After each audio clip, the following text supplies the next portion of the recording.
Monahan of MyCrypto, one of the most veteran founders in the space. And we're just going to talk about what is decentralization and how do we continue iterating on that based on what we have today. I know you have a new beta product that just came out. Yes. So when you're making decisions about this, how do you think about the trade-off between security and self-sovereignty versus actual usability for your users? Right, and it's such a difficult task because cryptocurrency is so different than anything that people are familiar with. People are used to like the Googles and the Facebooks, and you type in your username and your password, and if you forget it, like they'll recover it for you and everything's fine. And then they enter crypto and it's like, no, that's not how the world works. And so everything that we do from like sort of the brainstorming process to the design process to the final implementation and like review is constantly like, it's iterating and it's changing and it's evolving on how can we make this as similar to existing systems, and when it just is different, how can we educate the user? Because at the end of the day, we do want people to actually hold their own crypto. We want them to get that value out of it. We don't want to just be like, well, we will just hold their money and then we'll give them a username and password and like problem solved. Yeah, so key management is a core issue. What about the node infrastructure for your products, like both desktop and mobile? What is that like? It was a lot crazier in 2017, and CryptoKitties was obviously a huge event on the blockchain. Today, everything is much more calm, but essentially how it works is that we have our own infrastructure that we run, and so these are like nodes, and they're nodes that are spun up from other nodes so that we don't have to sync the chain all the time, and like some fancy stuff like that. And then basically on the client side, so whether you're in the app or you're on the website or whatever, it'll try to connect to our node and it'll get the information that you need. And if it can't for whatever reason, then it has fallbacks. And so like Infura, obviously, we've worked with them for a long time, has been an awesome supporter of us. And Etherscan has their API as well. And so if for whatever reason we were to like just disappear off the face of the earth, people would actually still be able to use our product even if our like nodes went offline and stuff, which is super cool in my opinion. Yeah, it's really important. Yeah. So that's kind of part of what we think about. We think about decentralization, right? Like that bus test. If somebody gets hit by a bus, still the thing continues running. Do you think that we're still, as a community and people that build products and services, sticking to that core idea, or how do we judge like the spectrum of decentralization that we're on when we're making things that are actually usable? Right, and that's such a great question, and it's tough. So there's some things that we're really good at. Like I think especially in the Ethereum space, the non-custodial wallets, like somehow there's a lot of different solutions out there. Like there's us, there's MetaMask, there's like now there's like Argent, which is like this whole smart contract fancy system.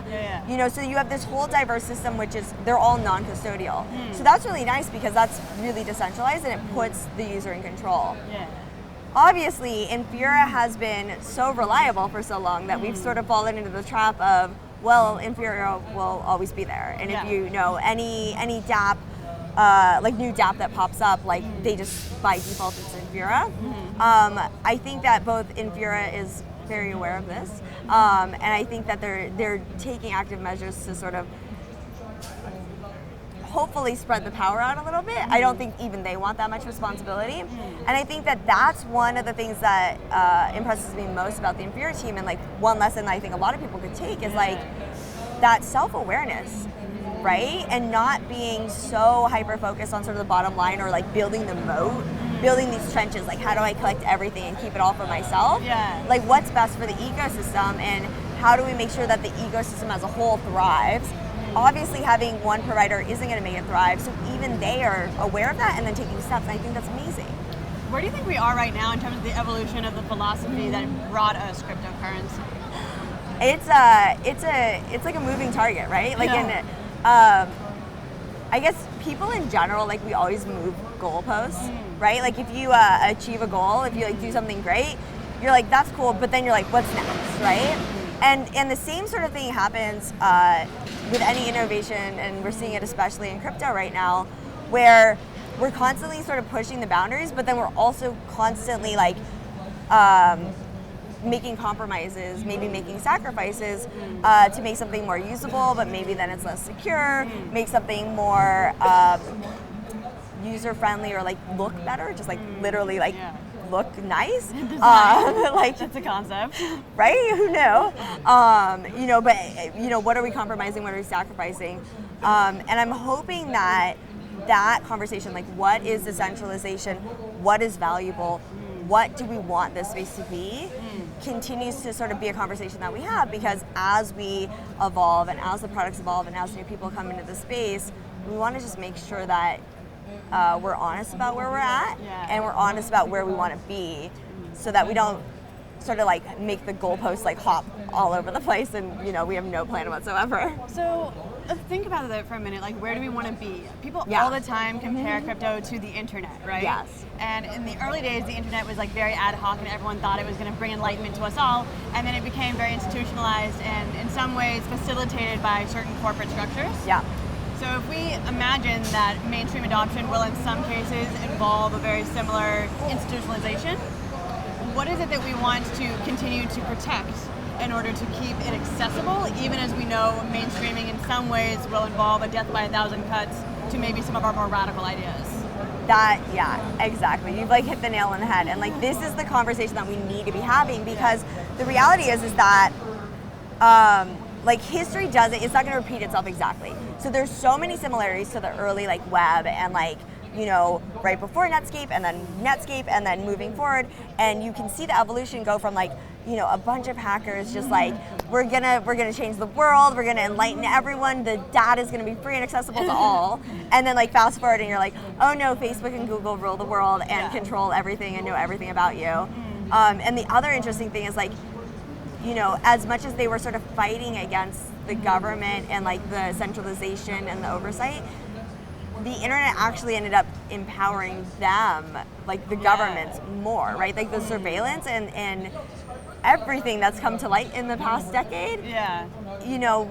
Really, a lot of it has to do with the web, and then obviously on the private corporation side is a mess as well.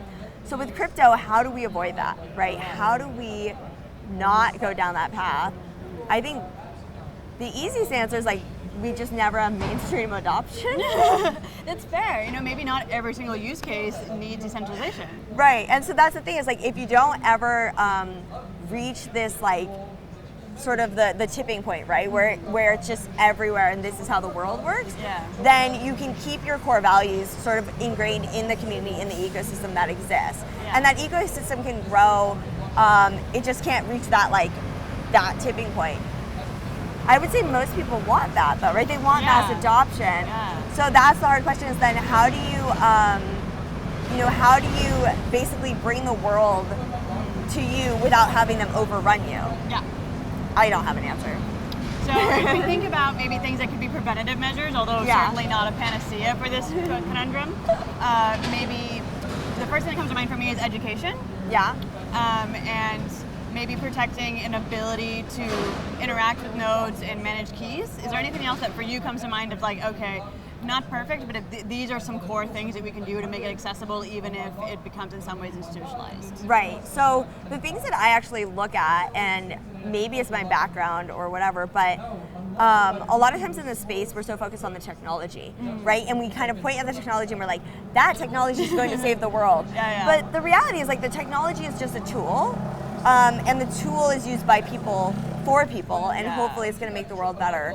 So then if we look at sort of historically, how does culture change? How does societal norms change? How does sort of like how do humans evolve we have to as a design society? for people? Like, right? So then when you talk about that though, like there are some very, like historically, storytelling, like religion, you can look at religion and you can say storytelling, passing the stories through the generations, like rituals, traditions, right? All of these things keep those core values over time between generations, even when there's a large like physical separation. So we don't necessarily have to turn into a cult, but we can learn about, and focus on the narratives that we share, the stories that we tell, how we express ourselves. And hopefully, like, I think that, if we're gonna solve people problems, we should solve them with people things. So we definitely have DevCon as like a holiday or ritual. We have meetups and open source, especially like on GitHub platforms, like that kind of dialogue as kind of like the church going or like the routine congregation. Oh, like the all core devs call? Yeah, as a congregation. What other things do we have currently in the crypto space that you feel compare in some ways to our traditional ways of passing down value? Right. So I look at like my personal experience a lot, and it turns out that my personal experience is actually sort of a shared experience, right? It's the falling down the rabbit hole experience. Yeah. That is like one of the most powerful things that if you ask most people that are in crypto today, like, how did you get into this, right? They all have like a thing, and then something happened, and then they fell down the rabbit hole, and they couldn't escape. Yeah. And so I would love to be able to identify like what were these triggers to get them to fall down the rabbit hole. For me, it was like Andreas Antonopoulos, like mostly. I would attribute most of the rabbit hole to him because it was accessible. It was on YouTube. Like it was inspirational, right? So like I think those types of things, and I'm sure that other people have other experiences, if we look at those, then we just need to keep doing that and keep recreating that. Obviously, like, Andreas can't just, like, live on, maybe he could. He pretty much does. Live forever on YouTube, just constantly cranking out inspirational content. You know, but, you know, how many people, you know, can we get more people that are inspirational? Can we get people that are inspirational to different types of people, right? Yeah, that's important. Right? So that then the ecosystem can evolve from sort of like the ecosystem right now, like innately curious, technically minded, high risk people. Okay, how do you get maybe someone who's not technical? How do you get someone who's really not that curious about life? Like, how do you inspire them? Yeah. The answer is probably like, you know, the person that is doing the inspiring is a different type of person too. Yeah. Okay, that's fair. That's extremely fair. Is there anything else you think is important for us to keep in mind when we think about, so we think about religions and passing down cultures, we have like preachers and heretics. Yes. And so far in the community we have this issue in which anyone becomes a heretic, it like splinters off, and we don't want to have, you know, 1,000 different sects of the religion because you're weaker in smaller numbers, right? So how do we, is there anything that you think that we should be doing in terms of fostering a narrative in which people can have robust discussions, the same way that, you know, Islamic scholars can debate things and Jewish scholars can debate things in the law without necessarily splitting off into their own sects? Right. I think that... You're right. No small problem. I mean, it's, I would say the biggest, like, okay, so the internet in general as a means of communication, like, trends negative, right? So, like, if you read a sort of a neutral comment, because it's on the internet or because it's written, you tend to take it in as, like, maybe negative, even if it's completely neutral. And, like, I have a remote team, and so we actually, like, teach our team how to, like, make sure that you emphasize positivity when you're neutral or, like, whatever, rather than, you know, just having an angry mob. Just so like, being conscious of that when you're communicating online. Yeah, so that's one thing. And then the other thing that I've realized, and especially when we're at events like DevCon, right, is I hear this all the time. People are like, I don't like him on Twitter, but then I met him and he's super cool. Yeah. Right? And so I think that there's value in other forums or other forums besides just like online. Reddit or Twitter. Yeah. And I think that that's important. And then I think that maturity and like an awareness will help sort of hopefully prevent everyone getting angry and then just like splintering off. Yeah. I hope. That's really fair. So if you were to think back to yourself earlier on in your crypto journey and you could talk to yourself, what do you wish that you knew back then that you know now? Oh my God, so much. Right? So I made a lot of assumptions about users and product and like little things. Like I would just assume that a user would like read the warning. I assume that the user like had their own best interests at heart and they would like take measures to protect themselves. But like when you're in like a very hyped up market, right? Like the ICO era. They don't. Like they're just like full bore, like running, sprinting, ignoring all warning signs and stuff.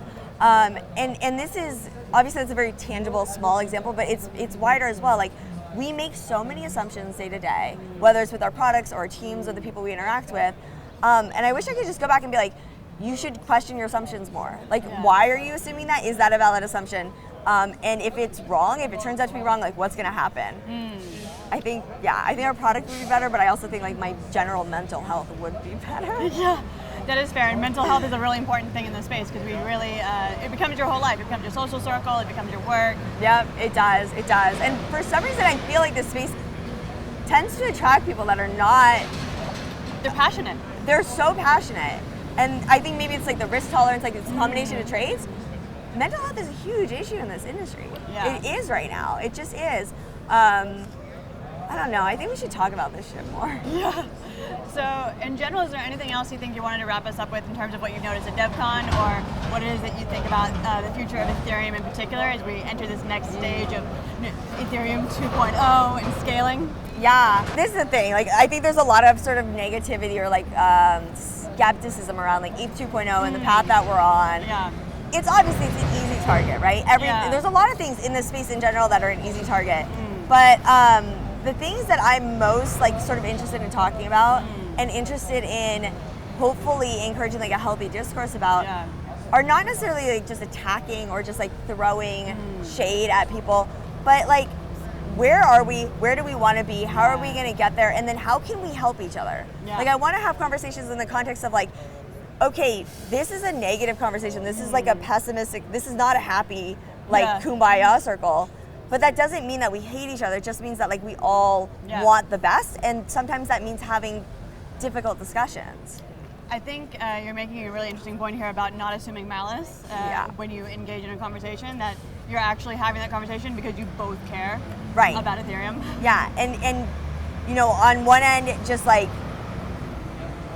throwing hate on Twitter is not gonna do anything productive for anyone. Yeah. On the other end, just like being like, everything's grand isn't going to do anything either. Yes. You have to have real deep discourse. You have to have disagreement. You do have to have disagreement. That disagreement doesn't have to be angry or malicious or toxic though. It can be healthy and it can be productive, and at the end of the day you can be like, all right, like we have different opinions, but all of these differences are going to make where we are and where we're going to be like a better path that we're on. Gotcha.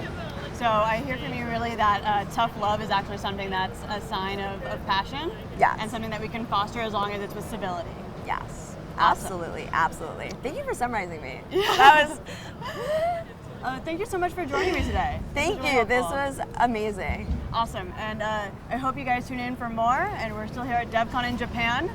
This is Leigh Cuen at CoinDesk and Taylor from MyCrypto.